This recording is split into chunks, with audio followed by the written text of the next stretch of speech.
ሰበር ዜና ከደብረ ታቦር ሀገር መከላከያ ሰራዊት ብርቱ የጀግንነት ተግባር።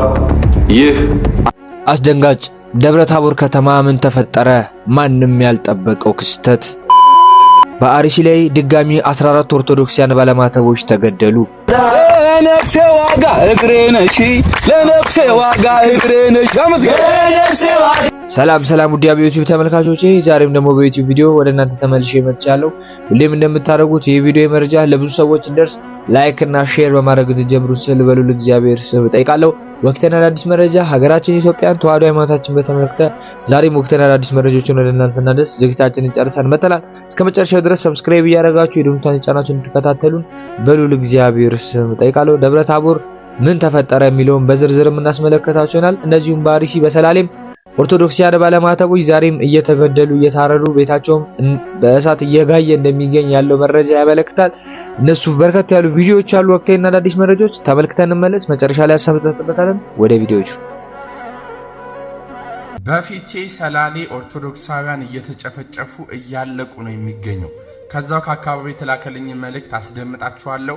ይህንን ቪዲዮ ላይክ፣ ሼር፣ ኮፒ ሊንክ፣ ሪፖስት እና ቢዩት ያደረጋችሁ ለመላ ኦርቶዶክሳውያን አድርሱልኝ። ደገም ወረዳ ወይባ ጉለሌ ቀበሌ ጉርጃቦ እዛው ቁርቁራ ጎጥ ላይ ቀለም ደሳለኝ የምትባል የሁለት ልጆች እናት ከሸኔ ለመሸሽ ወደ ጫካ ስትሄድ እባብ በልቷት ሞታለች። ጫካ ውስጥ ማለት ነው። አንድ የ2 ዓመትና አንድ የ4 ዓመት ሴት ልጅ ህፃኖች አሏት ማለት ነው ስትሞት። ባሏ ቦጋለ ወርቁ ይባላል። ቦጋለ ወርቁ አሁን ቦታውን ሁሉን ነገር ትቶ መራቤቴ ገብቷል፣ ተፈናቅሎ ማለት ነው። የሚገኘው ደገም ወረዳ ወይባ ጉለሌ ቀበሌ ጉርጃቦ ቁርቁራ ጎጥ ነው። የተበላችው በእባብ ቀለም ደሳለኝ ትባላለች። ባሏ ቦጋለ ወርቁ ጎጥ ቁርቁራ ማለት ነው።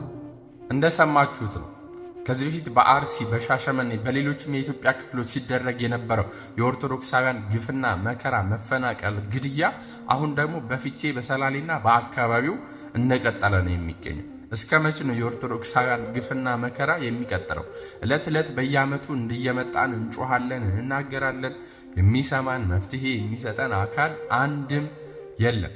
ይህንን ቪዲዮም ራሱ ተመልክታችሁ ዝም ብላችሁ ላይክ፣ ሼር፣ ኮፒ ሊንክ ሳታደርጉ ለብዙዎች ይህ ድምጻችን እንዳይሰማ አድርጋችሁ የምታልፉ ሰዎች ትኖራላችሁ። በጣም ነው የሚያሳዝነው በእውነት። ሁል ጊዜ እየመጣን ደግሞ ፍትህ ብለህ መጮሁ ምንም አይነት መፍትሄ እንደማያመጣ እናውቀዋል። እዚህ አንድና አንድ መፍትሄው መደራጀት ነው። ምክንያቱም መሳሪያን የያዘ አካል ፍትህ ብላችሁ ስለማታስቆሙት ማለት ነው። ቤተ ክህነቱንም እንደምታውቁት ነው፣ ዝም ተብሏል። ስለ ኦርቶዶክሳውያን ግፍና መከራ የሚጮሁት ጥቂት ሰዎች ናቸው። የእነዚህም ሰዎች ቪዲዮ እንዲወርድ ይደረጋል፣ ድምጻቸው ይታፈናል፣ እንዲታሰሩ ይደረጋል። እለት እለት ግን ኦርቶዶክሳውያን እየሞትን ነው የምንገኘው። ነገር ግን አሁን እየተናገረ ያለው ነገር በቃ ማንም ስለሌላ ነገር ነው እያወራን የምንገኘው እንጂ የኦርቶዶክሳውያንን ሞትና መከራ መስማት የሚፈልግ ሰው ራሱ የለም በዚህ ሰዓት። ስለዚህ ንቃ ወገኔ፣ ራስን አደራጅ፣ ቤተ ክርስቲያንን ጠብቅ፣ ቤተሰብን ጠብቅ፣ ሀገርህን ጠብቅ፣ ርስትህን ጠብቅ። ለትለት ይህ ነገር አንተ ሜቢ አዲስ አበባ ስለሆንክ ሊሆን ይችላል ይህ ነገር ያልደረሰብህ። ስለዚህ አንተ ላይ ከመምጣቱ በፊት በመጀመሪያ ራስን ማዘጋጀት ያስፈልጋልና ሁላችሁም ይህ ቪዲዮ ለብዙዎች እንዲደርስ ላይክ፣ ሼር፣ ኮፒ ሊንክ፣ ሪፖስት እና ዱዊት ማድረጋችሁን እንዳትረሱ። ሰላም ክርስቶስ ይብዛላችሁ። እንኳን ደስ አላችሁ፣ እንኳን ደስ አላችሁ። በስመ አብ ወወልድ ወመንፈስ ቅዱስ። ደብረ ታቦር ከ2 ዓመት ከ8 ወር በኋላ ፋኖ ተቆጣጠረው። በስመ አብ ወወልድ ወመንፈስ ቅዱስ። ታውቃላችሁ ይሄን ከተማ ለመቆጣጠር ስንቱን አማራ እንዳጣ ነው፣ ስንቱን ፋኖ እንዳጣ ነው፣ ዓለም ሳጋ ላይ ስንቱን ህዝብ እንዳጣ ነው።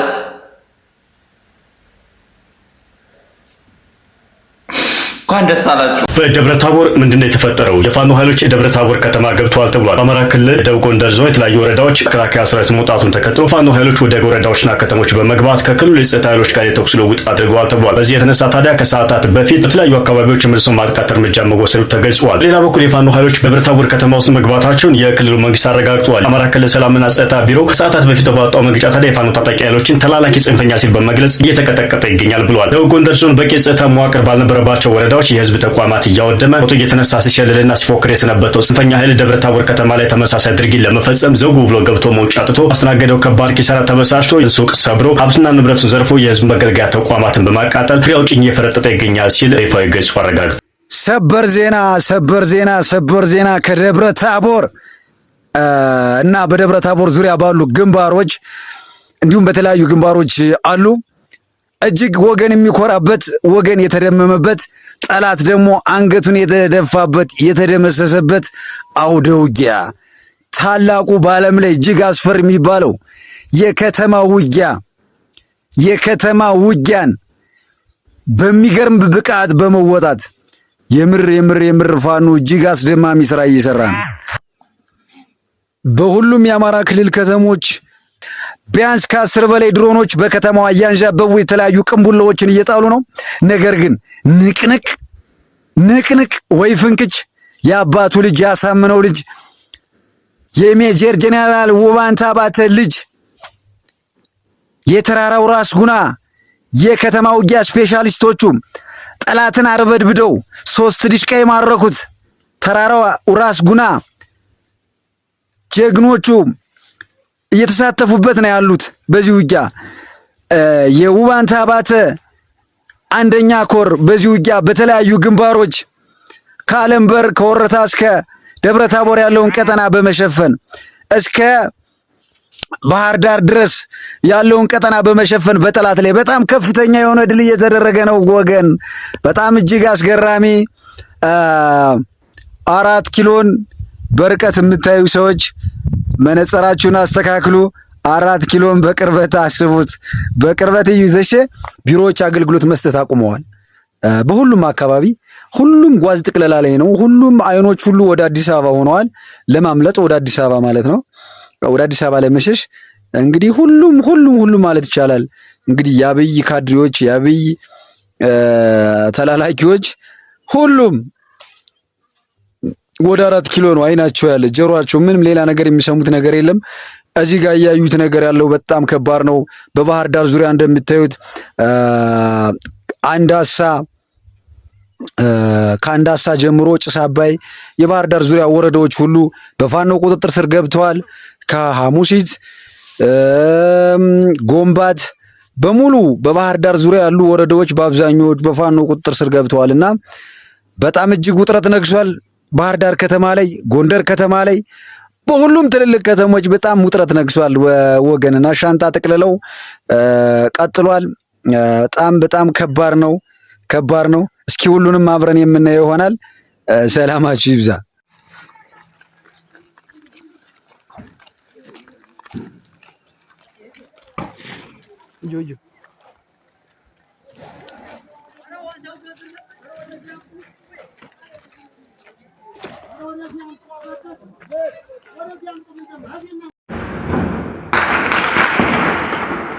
በዚህ ፍጥነት 2 ሰዓት ሳይዋጋ ይሄ ሁሉ የሚሊሻና የአድማ ብተና መዋቅር ለምን ፈረሰ? ምክንያቱም መርሰነሪ ነው፣ ኮዝ የለው። ፋኖን ጫካ 3 ዓመት ያቆየው ምክንያት ነው የአማራ ህዝብ ምክንያት። ሚሊሻን 2 ሰዓት ያላዋጋው ምክንያት አይደለም የአማራ ህዝብ ምክንያት። ኦኬ 3 ዓመት ድንጋይ ተንተረሰ እንድታድር የሚያደርግ ምክንያት ነው አሸናፊው ምክንያት። ግለሰቦችን አስከዱ እንጂ የአማራን ህዝብ ካላማው ሊያስከዱት አልቻሉም። የከዱት ልጆች ምንድነው ነው ያልኩት?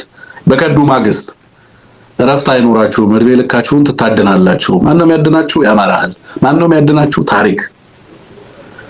ያላችሁ ብቸኛ አማራጭ እኔ ምን ብያለሁ? አንሙት። እንደውም የኔን ቃል አብይ አህመድ ተውሶ ወደ ፋኖ አሁን ወደ አብይ አህመድ እየሄዱ ነው እነዚህ ልጆች። ነገ ወደ ፋኖ መመለስ ፋሽን ይሆናል ብዬ ተናግሬ ነበር።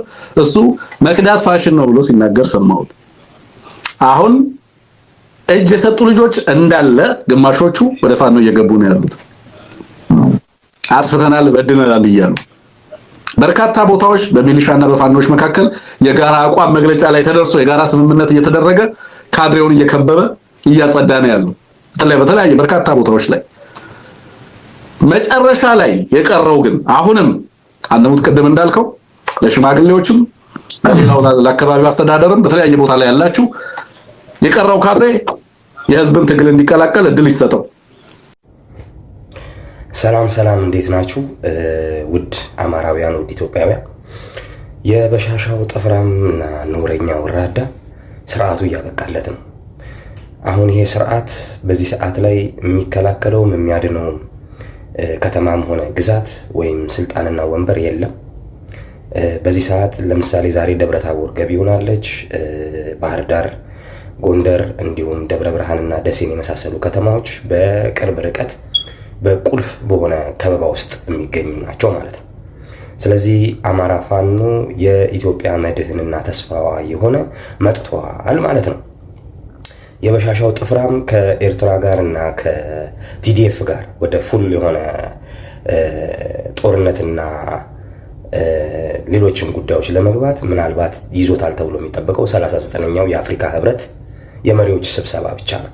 ከዛ በኋላ የለየለት መፍጨርጨር ያደርጋል። ምናልባት ፈጣሪው የሆነው የኢምራት እና የዱባይ የነገስታቶቹ ቤተሰቦች ያስታጠቁትን መሳሪያ ይዞ ለመፍጨርጨር ይሞክራል። ወይም ጥቂት መርሰናሪዎችን ይዞ የተለመደ ተልካሻና የግድያ ወንጀሎችን ለማድረግ ይሞክራል። ከዛ በተረፈ ግን ይሄ ጥፍራምና ነውረኛ ግለሰብ የሚያመጣው ወይም የሚፈጥረው አንዳችም እርምጃ የለም ማለት ነው። የአማራ ልጆች በየአቅጣጫው እየገሰገሱ ነው የሚገኙት። ቁልፍ ሆነ ወደ ከበባ ውስጥ እየገቡ ነው ያሉት። ተስፋ ቆርጧል ግለሰቡ። በዓለም አቀፍ የጦር ፍርድ ቤትም የሚፈልግ ግለሰብ ነው። ስለዚህ ያለውን ነገር የተከታተልን እናያለን። አሁን ግን ሚይዘው የሚጨብጠው አጥቷል። አውቶቡሶችንና እንዲሁም የጭነት ተሽከርካሪዎችን ሁሉ ሳይቀር በግዳጅ ወደ ሰሜኑ የሀገራችን ክፍል እያዘዋወረ ነው የሚገኘው። እንደዛም ሆኖ አታመልጥም፣ የምታድነው ወንበር የለህም አብይ አህመድ ወይም አቶ አቡቱቱ። አንድ ምርጫ አለ። እጅህን ሰጥተህ በፍትህ ስም ፍርድ ቤት መቅረብ፣ አሊያም ደግሞ እንደ መሐመድ አልጋዳፊ ሬሳህ መጎተት፣ አለበለዛ ደግሞ የምትገባበት ዱባይ እንኳን ብትሆን በአይሲሲ ኢንተርናሽናል ክራይም ኮርት ተከሰህ የምትመጣ ጥፍራም ነውረኛ ትሆናለህ። የትግራይ እናቶች ደም፣ የአማራ እናቶች ደም፣ በኦሮሞም እናቶች ደም ተሳልቀህ አትቀርም፣ ለፍርድ ትቀርባለህ። እሱን ብላችሁ አብራችሁ በዙሪያው የምትገኙ ወገኖችም የእጃችሁን የምታገኙበት ቀን ሩቅ አይደለም። ድል ለሰፊው የኢትዮጵያ ህዝብ፣ ድል ለአማራ ህዝብ፣ ድል ለትግራይ ህዝብ፣ ድል ለሰሜኑ ህዝብ። አብይ አህመድ ወንዶቹ እየመጡልህ ነው። በሚገባ ቋንቋ እያናገረው ነው። ፒስ ባላችሁበት ይመቻችሁ። ወያኔ አሸባሪ ነው፣ ብልጽግናም አሸባሪ ነው። ሁለቱም ባይኖሩ እኮ ደስ ይለኛል። ወያኔ ህዝባዊ ወያኔ ሓርነት ትግራይ ከሽብርተኝነት መነሳቱ ታሪካዊ ስህተት ነው ብለዋል። ትክክል ነው። ግን የተቀደሰ መንግስት አለን ወይ ነው ጥያቄ። ብልጽግና የሚባል መንግስት እኮ ሀገሩን ከቤተ ክርስቲያን እስከ መስጊድ እስከ የትኛውም ቦታ የሚያሸብር መንግስት ነው። ስለዚህ የተለየ መነጽር ስለሌለን አሸባሪን ባያወግዝ ደስ ይለኛል። እኔ ግን እየሆነ ያለው ምንድነው ካልከኝ የአማራ ህዝብ አደጋ ላይ መውደቁ ገብቷቸዋል። ሁለቱ ልጆች አማራ ከኦሮሞ ጋር የነበረው አስተላልፍ ተበልቷል። ስለዚህ ምንድነው መስራት ያለብን? የአማራ ፖለቲከኞች ፓርላማ ላይ የተከበሩ ክርስቲያን እንዲተናገረው ነበር፣ ዶክተር ደሳለኝ እንዲተናገረው ነበር ሳይሆን ለኔ ከትግራይ ፖለቲከኞች ጋር ደግሞ ፖለቲካ መስራት ቢለምዱ ይሻላል። ቅድም እንዳልኩ ከዲሞክራቶቹ ጋር ከተለያዩ ሴናተሮች ጋር ፖለቲካ ብንሰራ ይሻለናል እንጂ የህፃን ልጅ ነባቤን ምለው እኔ ትክክል ነው። የኔም ፍላጎት ወያኔ አሸባሪ ነው፣ ብልጽግናም አሸባሪ ነው። ሁለቱም ባይኖሩ እኮ ደስ ይለኛል። ግን ምን መሆን አለበት? በፖለቲካ ከተበለ ፖለቲካ መስራት ነው ያለበት። 7 ጊዜ የድሮን ጥቃት ተፈጽሟል። ከ11 ጊዜ በላይ የድሮን ቅኝት ተደርጓል። ከጫጭሆ በጋይንት እስከ ደብረ ታቦር ባለው ነው የድሮን ቅኝት የተደረገው። ከሌሊቱ 11 ሰዓት ጀምሮ እንግዲህ ፋኖ ወደ ደብረ ታቦር ከተማ ዘልቆ በመግባት ማለት ነው ከሚሊሻና ከመከላከያ አባላት ጋር እንግዲህ ከባድ ውጊያም ተደርጓል ማለት ነው። በቦታው እንግዲህ ከተማ ውስጥ አንድ የመንግስት መስሪያ ቤትም እንደተቃጠለ ተሰምቷል። የገቢዎች ቢሮ እንደሆነ ነው የተነገረው። እንግዲህ የከተማው ትልቁ ማረሚያ ቤት አካባቢ እንግዲህ ከባድ ፍንዳታም እንደነበር ተሰምቷል ማለት ነው። እንግዲህ አካባቢ በአሁኑ ሰዓት ግጭቱ ጋብ ቢልም ነገር ግን በታቦት ዙሪያ ማለት ነው የከባድ መሳሪያ ድምጾች እየተሰሙ እንደሚገኙ ከቦታው የሚወጡ ምንጮች ይጠቁማሉ። የእናንተን ሀሳብ በኮሜንት ጻፉልኝ። ፎሎ ማድረግ ርዕስ አለፍን። መከላከያ ለቆ ወጣባቸው የተባሉት የአማራ ክልል አካባቢዎች ሌላኛው የምክር ቤት አባል ያልተጠበቀ ውሳኔ። የመከላከያ ሰራዊት ከተለያዩ የአማራ ክልል አካባቢዎች መውጣቱ ከባድ ስጋት ደቅነዋል ሲል የአማራ ብሔራዊ ንቅናቄ አብን አስታውቋል። አብን የፋኖ ኃይሎችን በተመለከተ ማስጠንቀቂያ ሰጥቷል። የአማራ ብሔራዊ ንቅናቄ አብን ስራ አስፈጻሚ ኮሚቴ በክልሉና በአገሪቱ ወቅታዊ ጉዳዮች ላይ ባደረገው ስብሰባ በአማራ ክልል እየታየ ያለው የትጥቅ እንቅስቃሴ ለህዝቡ መሰረታዊ ጥያቄዎች መልስ እንደማያመጣና ለታሪካዊ ጠላቶች በር እየከፈተ መሆኑን ገልጿል። ፓርቲው ትላንት የካቲት 3 ቀን 2018 ዓ.ም ባወጣው መግለጫ በክልሉ አንጻራዊ መረጋጋት ታይቶ የነበረ ቢሆንም ሰሞኑን የመከላከያ ሰራዊት መነቃነቅን ተከትሎ ህዝቡን ለዳግም ሰብአዊ ቀውስ የሚዳርግ ሁኔታ መፈጠሩን ጠቁሟል። አብን በመግለጫው በክልሉ እየተካሄደ ያለውን የትጥቅ እንቅስቃሴ ማዕከል አልባ ሲል የጠራው ሲሆን ይህም እንቅስቃሴ ህዝቡን ተቋምና መንግስት አልባ በማድረግ ለኢኮኖሚና ለደህንነት ስጋት እያደረገው መሆኑን አመልክቷል።